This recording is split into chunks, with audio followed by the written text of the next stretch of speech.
नमो वरहन्ताणं नमो सिद्धाणं नमो आर्याणं नमो वज्रायाणं नमो लोये सवसाहुरं शुद्धात्मानमनेकान्तं साधुमुत्तमं मङ्गलं वन्दे सन्द्रष्टसिद्ध्यर्थं सन्द्रष्ट्यर्थप्रकाशकम् मंगलम भगवान वीरो मंगलम गौतम गणे मंगलम कुंद कुंदाद्यो जैन धर्मोस्तु मंगलम सर्वमंगल मांगल्यम सर्वकल्याणकारकम प्रधानम सर्वधर्माणां जैनम जयतु शासनम नमः साराय स्वानुभूत्या चकास्ते चित्स्वभावाय भावाय सर्वभावान्तरच्छिते ज्ञानस्य सञ्चेतनेव नित्यं प्रकाशते ज्ञानमतीव शुद्धम् अज्ञानसञ्चेतने भवन् बोधस्य शुद्धिं निर्वर्त्य वन्दे।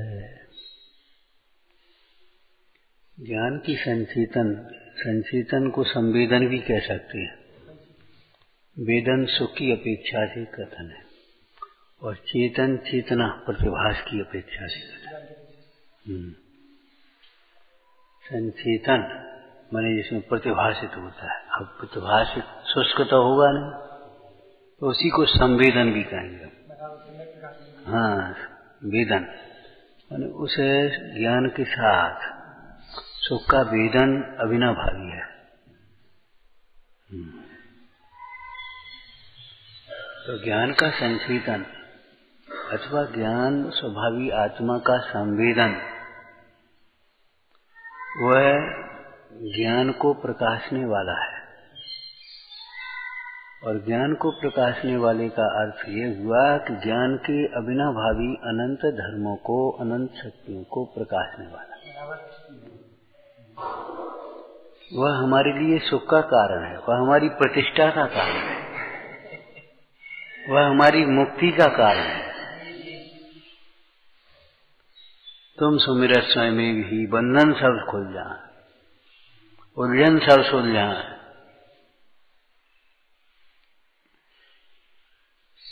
ये व्यवहार नय के कथन है। परमार्थ क्या होगा इसमें? आपके समान अपने शुद्धात्म स्वरूप का अनुभवन करने से समस्त बंधनों का नाश होता है।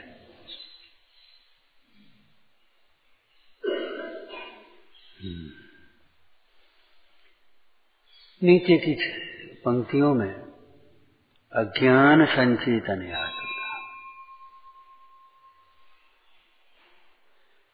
अज्ञान के संचेतन से क्या होता है?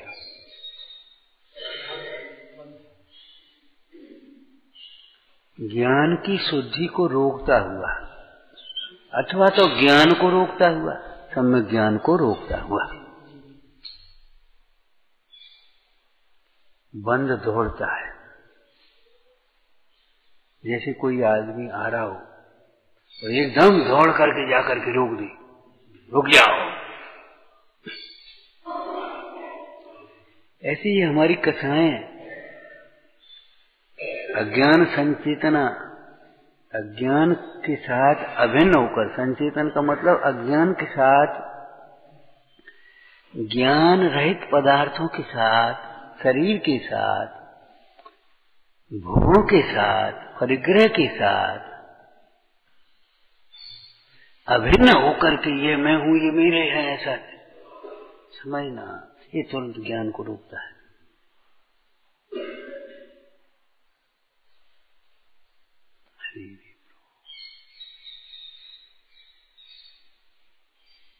देहाश्रित क्रियाओं के कर्तत्व अज्ञान चेतना का दो भेद है।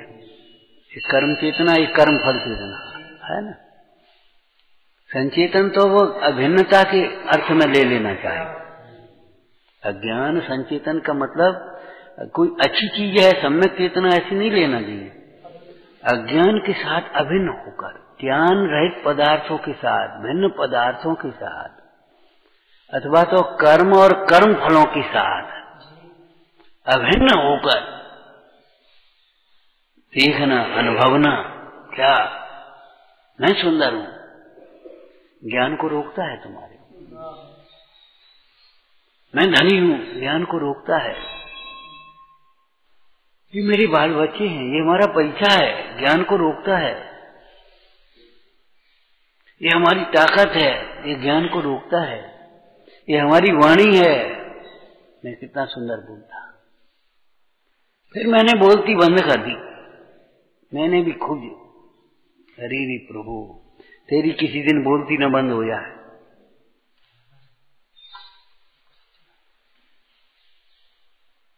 इसी का तो नाम आतंकवाद है।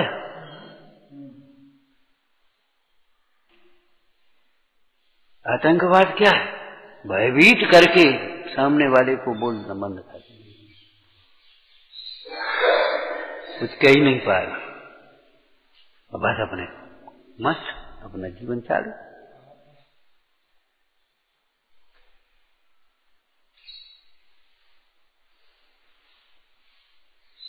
उस दिन कहा था, देखो भाई, अनेकांतवाद या आतंकवाद। अनेकांतवादी जीव पर से भिन्न अपने को अनुभवता हुआ सुखी होता है और निष्प्रय भाव से सुखी होने का मार्ग बताता है। करुणा भाव अधिक होती है व्यवहार में, बाद बाकी तो प्रेशर है।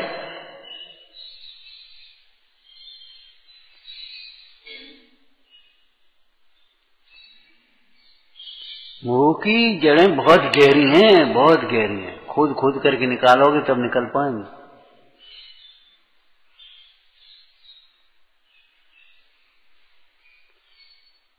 अज्ञान का संचेतन का मतलब कर्म का संचेतन।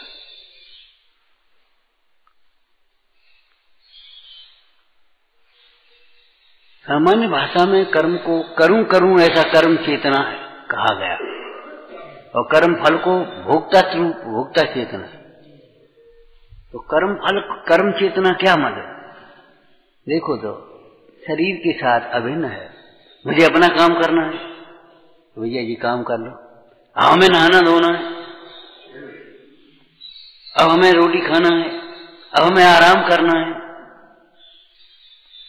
शरीर के साथ अभिन्न होकर के शरीर के कार्यों में अपना काम। हरि प्रभु,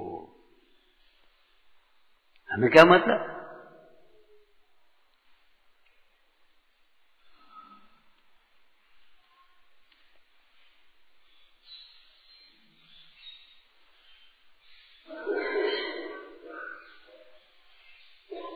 कर्म में कर्म और नो कर्म दोनों ले लेना चाहिए। कर्म और नो कर्म दोनों ले लेना चाहिए। कर्म फल चेतना, वो कर्म चेतना का मतलब क्या करें? हमारे पाप का उदय, हमारे पाप का उदय, हमारे पाप का उदय। ये कर्म ज्ञान को रोकता है और सामने ऐसे दिखाई देता है हाथ से आंवले के, हाथ पर रखे आंवले के समान। क्या करें? हमारे पाप का उदय, हमारे पाप का उदय। उसको कहाँ ये समझ रहती है कि मैं ज्ञान स्वरूप हूं। एक बात, दूसरी पाप का उदय है तो उसका व्यवहार भी खत्म। पाप का उदय तो भगवान की भक्ति कर, गुरुजनों की सेवा कर। पाप का उदय है तो पाप का त्याग कर।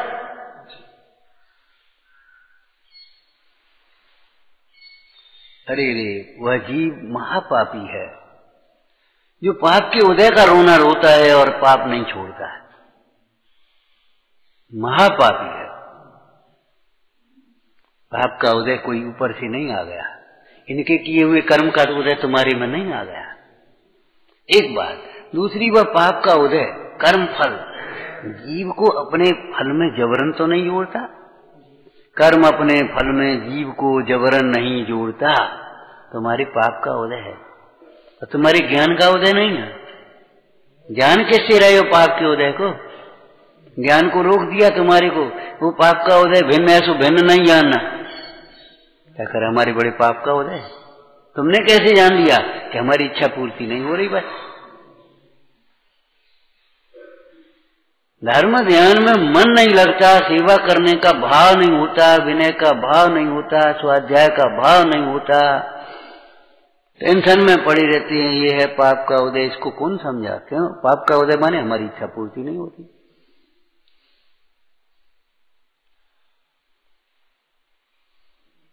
पाप के उदय में कौन सा उदय प्रधान कहा था? मोह का उदय सबसे बड़ा पाप है। मोहनी कर्म, स्वाध्याय में मन नहीं लगता, ये पाप का उदय है। कर्म डसो जब जानिए जिनवाणी न सुहा, सर्प डसो जब जानिए रुचिकर नीम चवाए। माने भोगों में रुचि लगती है और धर्म में रुचि नहीं लगती।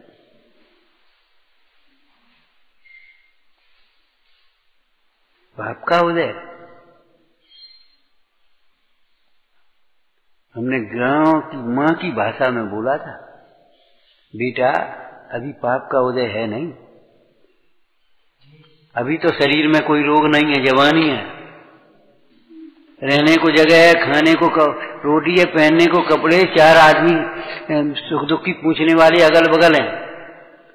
पाप का उदय तो आएगा जो आप देव सास गुरु की विराधना कर रहे हो। ये मां की भाषा है और हर आदमी नहीं बोल सकता। जब वो उद्दंडता को बार बार करने पर, रोकने पर भी नहीं रुकता और जरा चोट लग करके रोता हुआ आता है, तब मां कहती है अब लगी नहीं है, अब तो लगेगी हाथ, अब हाथ पांव टूटेंगे तब तो पड़ेगी। तुमसे कितनी बार कहते धीरे चलो, देख करके चलो, अब नहीं पता, अब नहीं जूंगा मैं, पता पड़ती तुम्हें। ये बता अभी पाप का उदय क्या है? आंखें हैं और भगवान है मिले दर्शन करने के लिए, कान है, कान से सुनाई दे रहा और जनवाणी मिली है। पाप का उदय तो ये है सुनाई नहीं दे रहा। ऐसे सुन रहे तो सुनाई नहीं दे, क्या करें? ऐसे देख रहे पास में जाकर के तो दिखाई नहीं दे जनवाणी। शोधन नहीं कर सकते भोजन का, मार्ग का शोधन नहीं कर पाएंगे, धरी चीज नहीं ढूंढ पा रहे, दिखाई नहीं देती। अभी तुम्हारा क्या पाप का उदय है?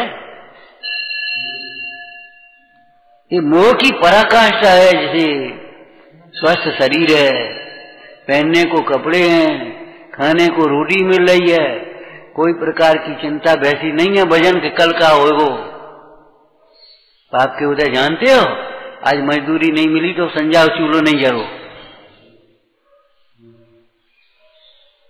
तुम तो रूढ़ी के भीतर घुस गए और बस 2 जने पहुंच गए, तो मना लो, सो अपने खा लो पी लो। काय का पाप का उदय तुम्हारा?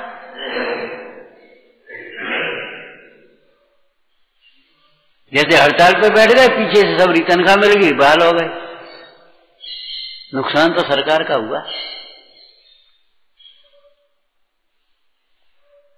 पाप का उदय, पाप का उदय चिल्लाते हो, इच्छा की पूर्ति नहीं होने को पाप का उदय मान रहे हो।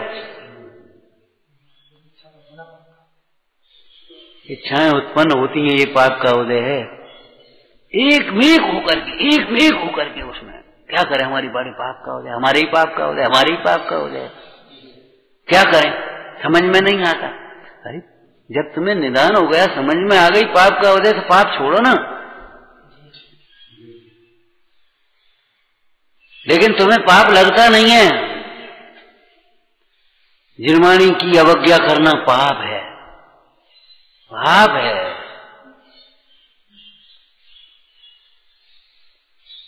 अपने कर्तव्य का पालन न करना पाप है, स्थूल पाप है, मोटा पाप है।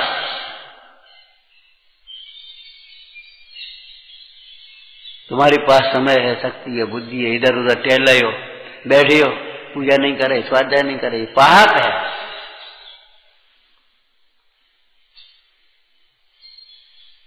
तुम्हारे पास धन है और बस अपना जोड़ने के लिए, और दूसरा कोई दे जाए तो बहुत खुशी है। ये पाप है, पाप का उदय है। त्यागी व्यागी कछु नहीं हो।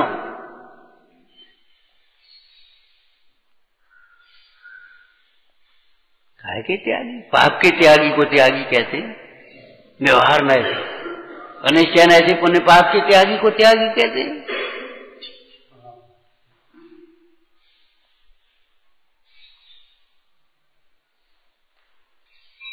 कल कहता था त्यागी माने काहे के त्यागी, मोह के त्यागी नहीं, क्रोध के त्यागी नहीं, मान के त्यागी नहीं, मायाचारी के त्यागी नहीं। झट से बहाना बना दोगे, झूठ बोल दोगे, कुतर्क करके हावी हो जाओगे।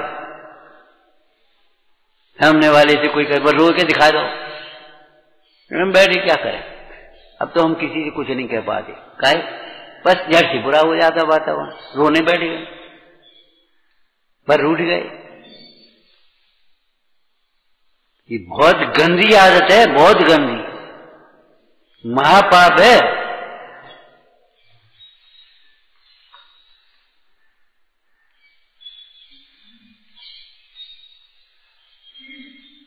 जैसे तुम अपनी मिथ्या प्रशंसा सुनने में खुश होते हो, कम से कम दोषों को, कमियों को सुनने में कम से कम सहनशील का होना, सुन तो सको कम से कम, उस पर विचार करके दूर कर सका, तब तुम्हारी पात्रता बनेगी। इस प्रकार की प्रवृत्तियों से आप लिख लेना, मोक्ष मार्ग तो प्रारंभ नहीं होगा, लौकिक जीवन भी महा कष्टमय हो जाएगा, अंतिम जीवन कष्टमय होगा।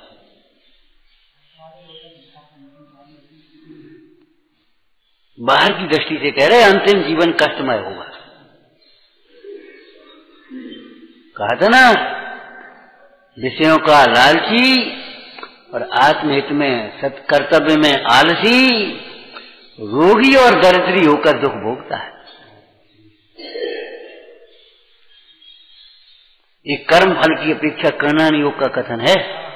वर्तमान में टेंशन में पड़ा है, दुखी है, मन नहीं लग रहा उसका, चित्त में शांतता नहीं है, ये वर्तमान में उदय, वर्तमान का दुख है। लेकिन ये करना योग का कथन कर रहे हैं। अज्ञान चेतना ज्ञान को रोकती है। क्यों? दो संचेतन ये होंगे, यही संचेतन भी होगा शरीर में हूं और ये भी संचेतन होगा मैं आत्मा हूं, तो वो रुक गया कि नहीं रुक गया? जब ये संचेतन होता है कि मैं शरीर हूं, मैं कुछ समझता हूं, तो तुम्हारा मैं अज्ञान, ये अज्ञान का ज्ञान नहीं हुआ तुम्हें, पर्याय में बरतने वाले अज्ञान का ज्ञान नहीं है और स्वभाव में बरतने वाले सहज ज्ञान का ज्ञान नहीं है। बोलो, शुद्ध ज्ञान तो ये है, स्व को स्व जाने, पर को पर जाने, ध्रुव को ध्रुव जाने, परिणति को परिणति जाने, उपाधि को उपाधि जाने, हे को हे जाने, गुण को गुण जाने, दोष को दोष जाने, पाप को पाप जाने, पुण्य को पुण्य जाने, धर्म को धर्म जाने, ये है शुद्ध ज्ञान।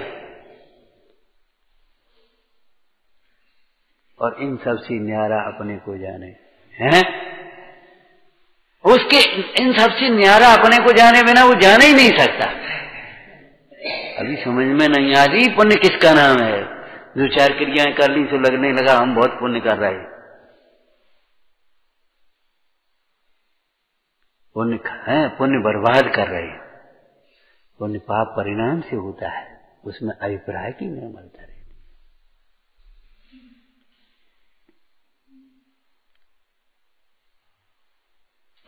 अभिप्राय की निर्मलता, इसीलिए पुण्यानुबंधी पुण्य सम्यक दृष्टि को होता है, मिथ्या दृष्टि को पुण्यानुबंधी पुण्य नहीं होता। पुण्य भी हुआ तो पापानुबंधी, और उस पापानुबंधी पुण्य के उदय से थोड़ी बहुत ऊपर की एकाध गति मिल गई, बाद बाकी नीचे पटक करके तांसे से ठावर्तन धरे, यह परिवर्तन पूर्व है। थोड़ी बहुत तुम्हें पैसा पैसा पद प्रतिष्ठा विभूति भोग संयोग मिल गए, बाद बाकी फिर खत्म। यह है पाप का, पापानुबंधी पुण्य का काम। पुण्यानुबंधी पुण्य तो ऊपर चढ़ेगा, पवित्रता की ओर ले जाएगा।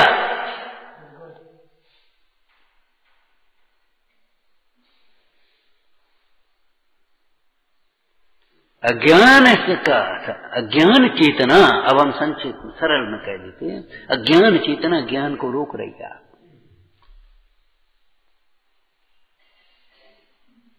भाई जब तुम इसको अपना मान रहे हो तो आत्मा अपना भाषित ही नहीं होगा। टूटमल जी ने एक तरह का आपका एक्सरा खींच दिया, क्या मानो किसी और से और को भिन्न बताता। आत्मा की चर्चा चलती है, ऐसा लगता है किसी और की बात है। पाप दुखमय हैं, इसका उत्तम पुरुष में ट्रांसलेशन करना, अनुवाद कर दो, पाप दुखमय है, मेरे पाप मेरे लिए दुखमय है। और फिर इसका होमवर्क करो। मेरा प्रमाद मेरे लिए दुखमय है, मेरा क्रोध मेरे लिए दुखमय है, मेरा अभिमान मेरे लिए दुखमय है, मेरी मायाचारी मेरी बहानेबाजी मेरे लिए दुखमय है, मेरी लोभ कंजूसी मेरे लिए दुखमय है। भिक्षुक नहीं मांगते घर घर देवे ज्ञान, देव देव हे सत्पुरुष नहीं दिया मन जान।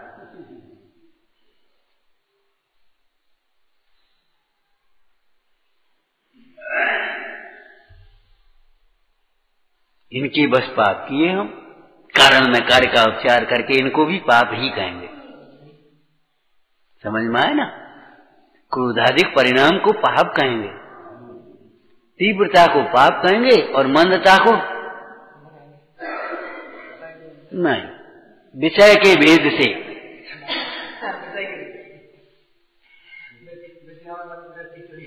विषयों में मंद प्रवृत्ति है, शरीर के प्रति मंद राग भी है तो अभी वो पाप है। शरीर को के प्रति जो राग है वह संयम के लिए है, तब पुण्य है। आपको भोजन में जो मिल गया सोई अपने खा लिया, कुछ नहीं कहा और मन भी खराब नहीं किया, बड़ी शांति से बड़े प्रेम से, कोई बात नहीं भैया आज वो सब्जी तो खत्म हो गई, कोई बात नहीं, आराम से खा लिया। मंद पाप है, मंद पाप है, पुण्य नहीं। अभी संयम की वृद्धि के लिए भोजन ग्रहण करे तब वो पुण्य कहें। एक प्रशस्त निदान होता है, आप जानते होंगे, 4 प्रकार के ध्यानों में निदान नाम का ध्यान है, 8 ध्यान में। उसमें एक प्रशस्त निदान अप्रशस्त निदान भेद कीजिए। प्रशस्त निदान किसको कहेंगे? हमको ऐसा संगठन मिला कि खूब हम निर्गम दीक्षा लेकर के धर्म साधन करें, तो शरीर के संगठन का की वांछा है, लेकिन वो प्रशस्त वांछा।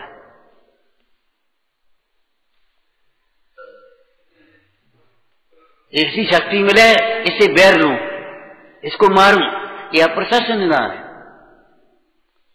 हमारे पास पैसा हो जाए तो ऐसी हम ऐसा काम करें, ऐसा काम करें, पाप बाप।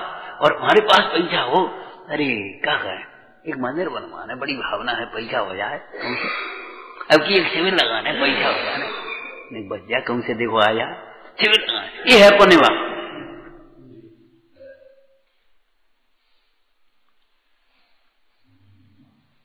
नहीं तबीयत ठीक हो जाए तो मंदिर हो जाए, स्वाध्याय सुने, बहुत क्यों दिन हो गए, ये है पुण्य भाव। तबीयत ठीक हो जाए तो दुकान पे चले जाए, ये थोड़ी पुण्य भाव हो गया। विषय के भेद से ध्यान रखना, धर्मानुराग तीव्र भी हो तो भी पुण्य भाव है, विषयानुराग मंद भी हो तो पाप।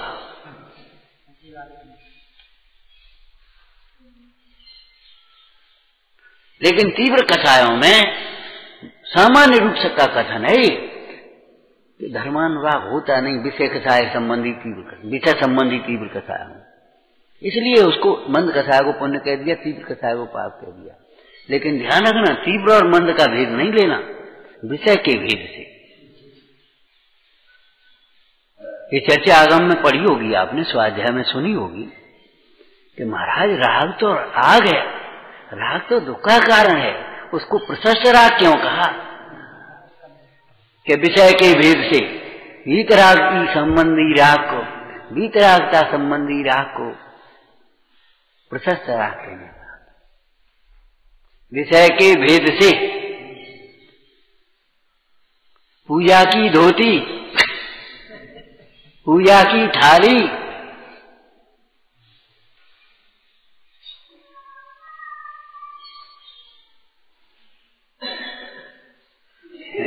तुम्हारे घरों की भाषा में उपास को है, उपास को घी,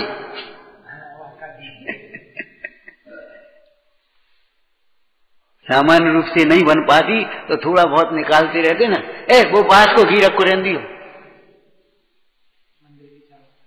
मंदिर के चावल, दान का धन,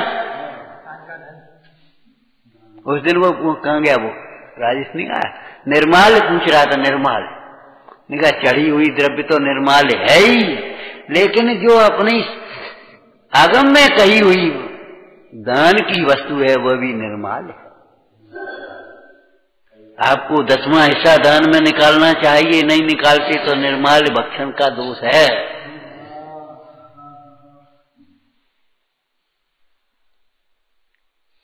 एक आदत बना लेना चाहिए।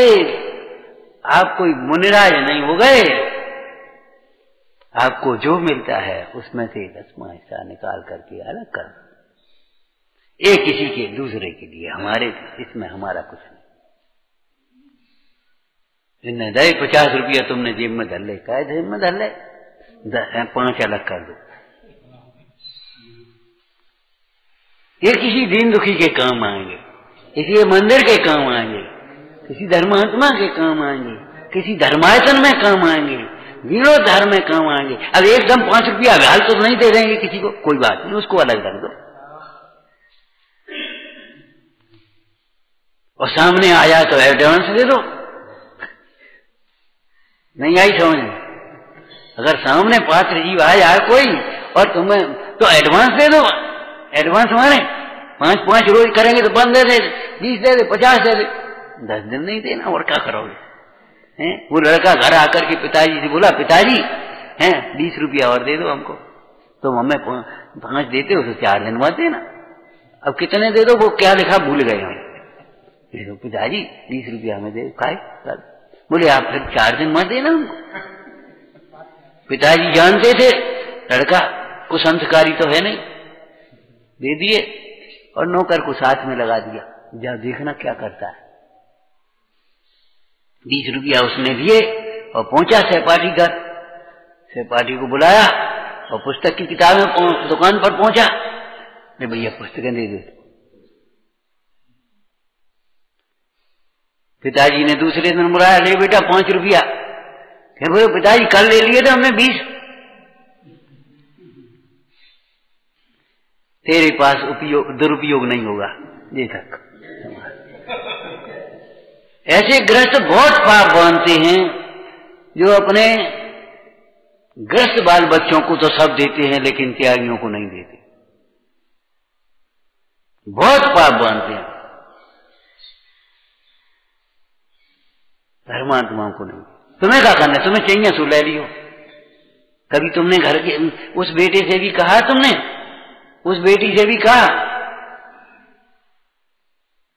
जिसका विवाह हो गया है उससे भी ऐसे बोले तुम्हें चाहिए तब ले लियो। उसको 1 लाख 2 लाख 10 लाख 5 लाख जो कुछ दिए तुमने ऐसे दिए, जा ले जाओ। धर्म का मार्ग कोई है, हाँ विपरीतता मिथ्या दर्शन से विपरीत है, ज्ञान को रोकता है। आपका ज्ञान काम ही नहीं करेगा, कुंठित हो जाएगा बिल्कुल। ये बड़ी ये तो रामायण में लिख दी, जाय विधि दारुण दुख देई ताकि मति पहली आती, बुद्धि बिगड़ जाती। बुद्धि वहीं दौड़ेगी बस, चालाकी होशियारी में, बस वहीं विषयों में, प्रमाद में, कसाय में, इच्छाओं की पूर्ति में। उसी के लिए रूठना है, उसी के लिए चिल्लाना है, उसी के लिए बैठना है, उसी के लिए खुशामद करना है। कई लोग केवल अपना जब स्वार्थ होगा उसी दिन आकर के करने लगेंगे, बोलने लगेंगे, समझ? हाँ। और साहब आप आए और आप आओ लग जाएंगे तुम्हारे पीछे। क्यों? सोच लिया ये आए ना तो कछु इनसे नहीं रो।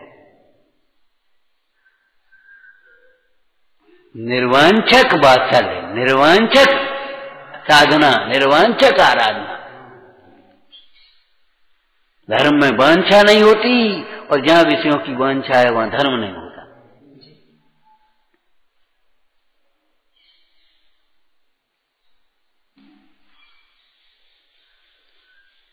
भरतेश वेव में से आपको बताया था, बोलो याद है कुछ? जैसे शीलवती नारी पति भुक्त भोजन को ग्रहण करती है, वो भूल गए, पति भुक्त शेष, उसका नाम समझ में आ गया? पति भुक्त शेष, जो चौके में भोजन बना, पति को भोजन करा, उसके बाद जो बचेगा तो अपने खा लिया। ये नहीं है अपने लिए बचाएगा, अलग धर लो पहले से। सब्जी तो अच्छी बनी, ले और ले ले। अरे नहीं नहीं ले लो ना, हम तो बस खा ली, कोई दिक्कत नहीं। इतना लौकिक प्रेम रहता है कि नहीं रहता?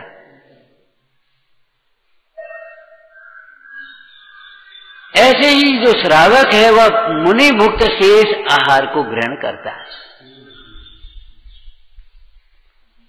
अब जब मुनि भुक्त आहार को ग्रहण करता है ऐसा लिखा है, तो एक लिखा है तो सब समझ लेना चाहिए। आहार, औषधि, सब है, जो कुछ भी है हमारा। और मुनि कहने से मुनि, आरिका, श्रावक, श्राविका, कर्मलान, सब देना। अरे उत्तम पात्रों का मिलना तो कल वृक्ष के फलने के समान है। जहाँ उत्तम पात्र आंगन में आए, कैसी भाषाएं लिखी हैं पुराणों में। आज हमारे आंगन में कल वृक्ष आ गया।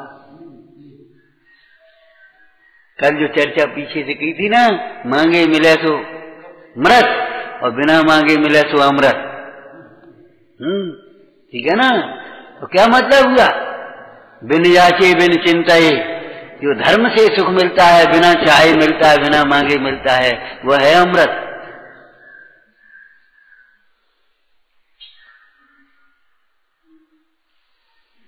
बाद बाकी तो मरता ही है, छत है, मृत है।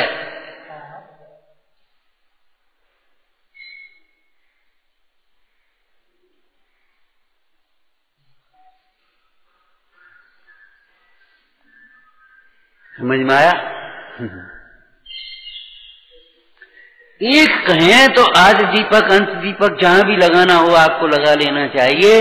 दीपक रख दो, चाहे यहां रख दे तो उजालो, यहां रख दे तो उजालो, वहां रख दे तो उजालो, जहां जरूरत पड़े, आदि में, मध्य में, अंत में, क्या कहूं रख दे।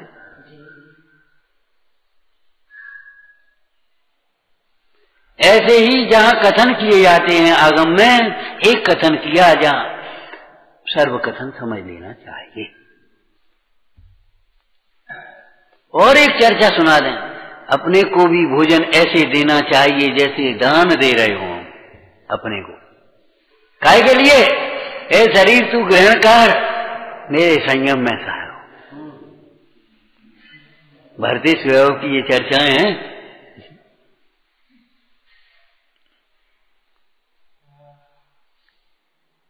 रानियों ने भरत को ग्रास दिया, भरत ने मुन्नाज को दिया, और मुन्नाज ने वो ग्रास शरीर को दिया। है शरीर तू इसको ग्रहण करते रहा है।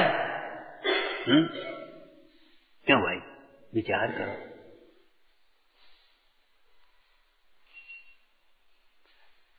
आप जिसको नहीं खाते हो, जो नहीं पहनते हो, वो आपके लिए कोई ले आए। पंडित जी आपके लिए काजू ले आए, भैया हम तो खाते नहीं, अब ले आए हैं, बड़ी भावना से लाए। ठीक है भैया, एक काम करो, ले बेटा तुम लोग खाना। ऐसे ही तो करोगे? ऐसे अमूर्तिक आत्मा तो आहार ग्रहण करता नहीं है। अब मुन्नाज को आहार मिला तो क्या करेंगे? ले शरीर तू ग्रहण कर, ये तेरे की है, तेरे मतलब की है।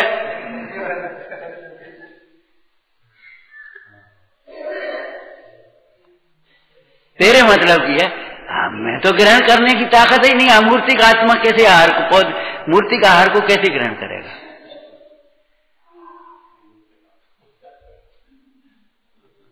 कैसे ग्रहण करेगा?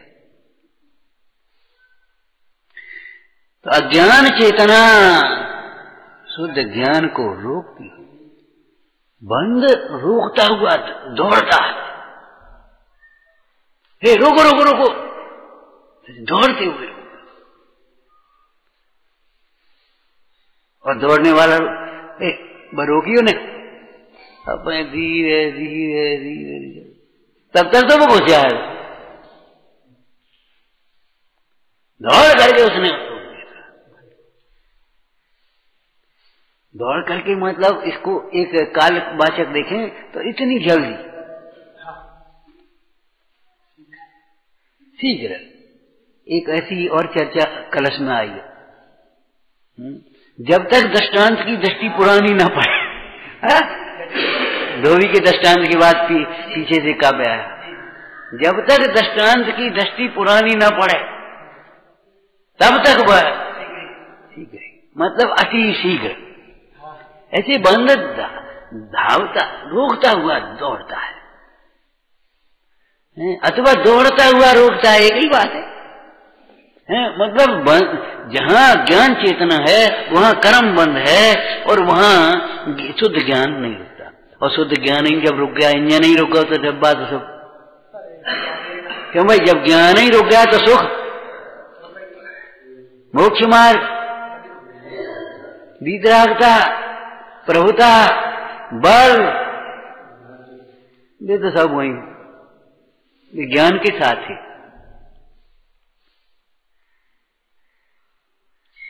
लक्ष्मी पुण्य की चेरी अलौकिक में कहते हैं ना, है दूसरा कथन बोलो। आत्मिक लक्ष्मी समता की अन्वयनी है।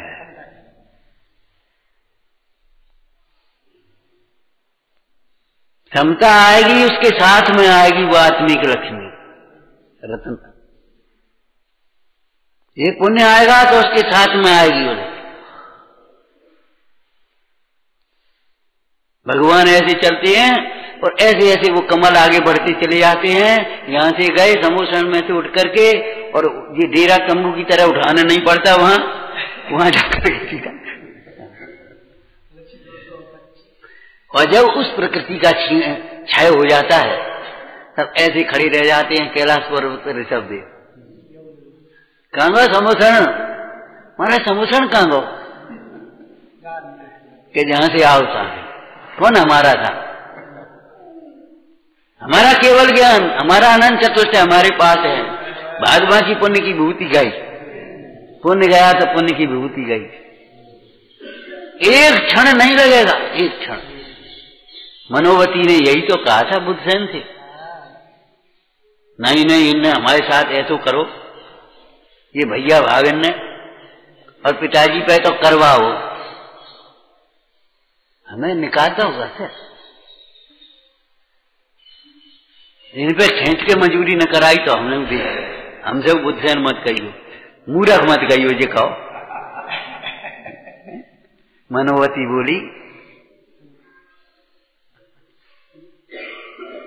करोड़ों की माया जिनके घर में, वे आज मजूरी के लिए ठाड़े हैं।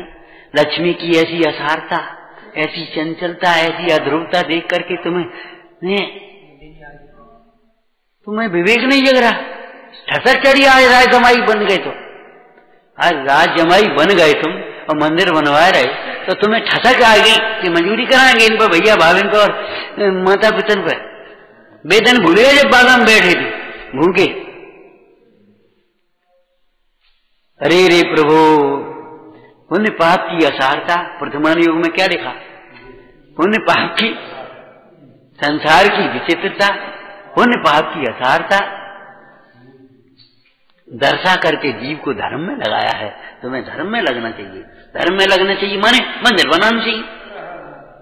अरे रे प्रभु, मंदिर बनाना ये बाह्य क्रिया है, धर्म में लगना चाहिए। क्या वर्ष बोलो? क्षमा में लगना चाहिए, विनय में लगना चाहिए, उदारता में लगना चाहिए, संतोष में लगना चाहिए, सरलता में लगना चाहिए। धर्म में लगने का मतलब धर्म के 10 लक्षण है ना। तो बनवा दो ये मंदिर, हम बताओ और क्या करें? अरे तुम मंदिर तो बनवा रहे, अरे मन तो छोड़ नहीं रहे।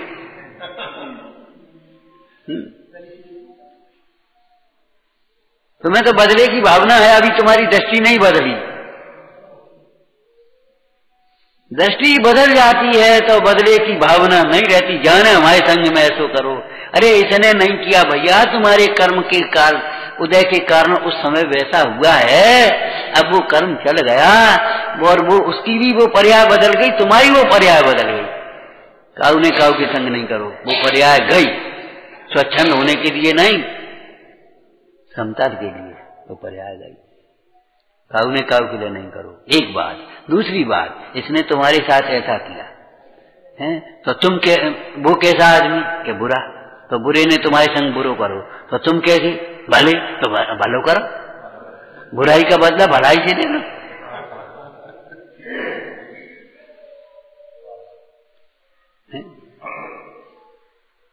वो श्रेणी गुस्सा हो गए थे ना। अच्छा, जब हम नंदी गांव से निकले इन लोगों ने हमें भोजन भी नहीं कराया। अब देखते हैं ना,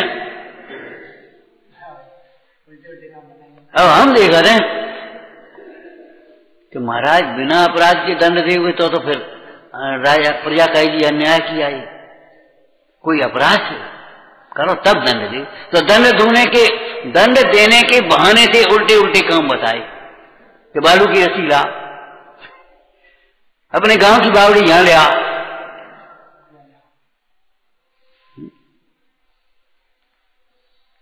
घड़े में कुमड़ा लाओ, हाथी की दौड़ करो। अब बता, ये कोई काम थे? ना अभय कुमार हो तो प्राण चले गए थे जाने। लेकिन तेरे करने से थोड़ी होता है, सामने वाले का भी उदय है। अभय कुमार उसी समय आया, उसने कहा चिंता मत करो, ये बालू की रस्सी तो महाराज तैयार जो आज्ञा आपकी, लेकिन हमने देखी नहीं, नमूना के लिए दे दे। आप तो आपको भंडार भरो, नमूना के लिए दे दे, वैसी बना दी हम आपको। भैया यहां से चल जा।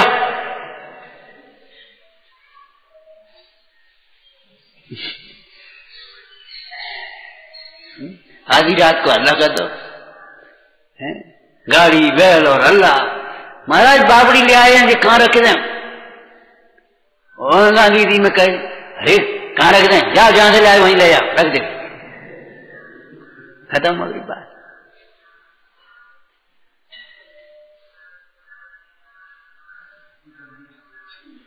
इसमें से एक सिद्धांत बता दो बढ़िया सा, बोलो। कसाएं कभी ज्ञान से नहीं जीत सकती, कसाएं कभी ज्ञान से नहीं जीत पाएंगी। ज्ञान ही कसायों का नाश करेगा, समूल नाश करेगा। कसाएं कितना ही नाश करें तो भी ज्ञान का समूल नाश नहीं कर सकते।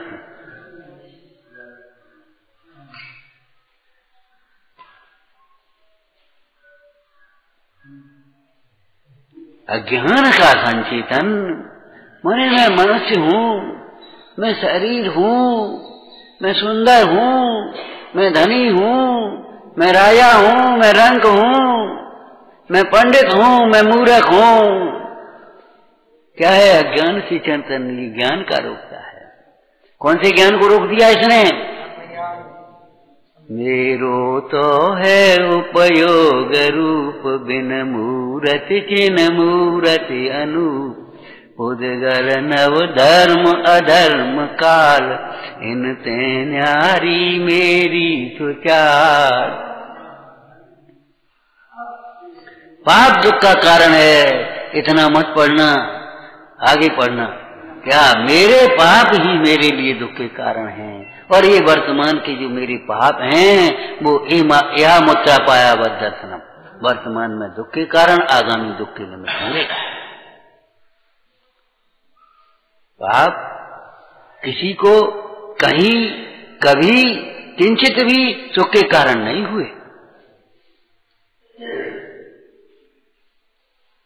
ज्ञान का सुख का बिना भाभी कहा था ना, जिसको ज्ञान उसको सुख, जहां ज्ञान वहां सुख, जब ज्ञान तब सुख, और जितना ज्ञान उतना। जितने ज्ञान का मतलब जितना ज्ञान विज्ञान घन हुआ, ज्ञान में प्रतिष्ठित हुआ, उतना आनंद। ऐसी अज्ञान चेतना के फल को दर्शाते हुए अज्ञान चेतना के त्याग करने के लिए, विरक्त होने के लिए अमृतचंद स्वामी ने प्रेरणा दी।